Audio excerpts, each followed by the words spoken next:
Corn prices are in the news again, and Kim, I had dinner with some friends from Nebraska the other day.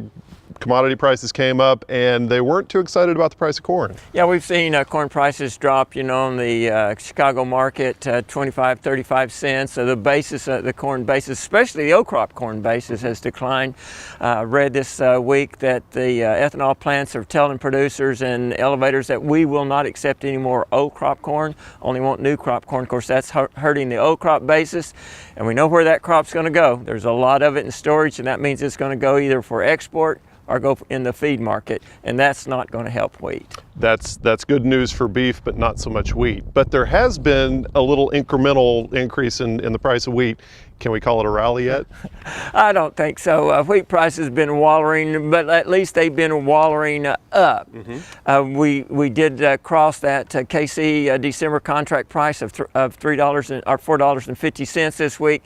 That was, I think, a monumental task, getting above $4.50. Of course, we've only a nickel or 6 cents above that right now, so it's not moving as fast as I'd like for it to move, but at least it's above $4.50. If you look at the new crop July 18 price, it crossed $5. It's a little above $5.90 to $1 under basis. That's giving us a $4 to $4.10 cash price in Oklahoma next June.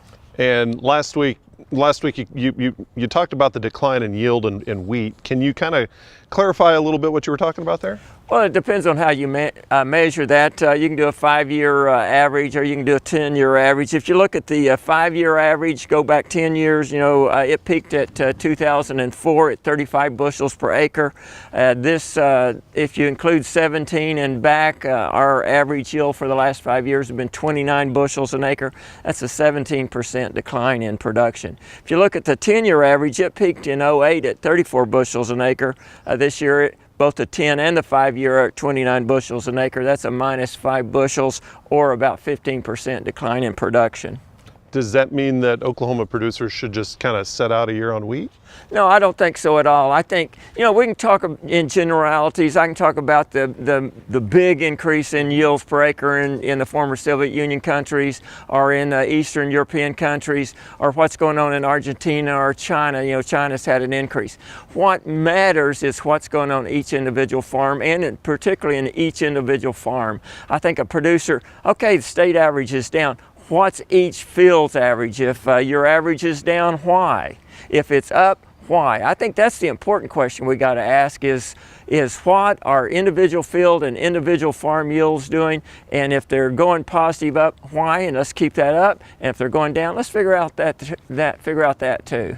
So as we take all that together and we look at the markets and all of that, what really is the market telling the Oklahoma wheat producer? I think the market's telling producer that we've got to produce a quality product. We got to produce not only a product that our domestic flour mills won't need, but the product that our exporters, that our foreign millers need and want. And if we'll do that, I think price will take care of itself. It'll get back up to that $5, $6 level. We can compete in this world market. It's not what I've been saying is that we can't compete. Also, these big increases we've seen in China and Russia and Ukraine, I think they're about topped out. They didn't have the technology 10 years ago that they have now, and they've already implemented it, and I think they pretty much capitalized as much as they can. Well, thank you very much, Kim. Kim Anderson, grain marketing specialist here at Oklahoma State University. And so often on the show, we talk about pH and soil health, and here's Brian Arnell to explain what pH is and what it means to our crops.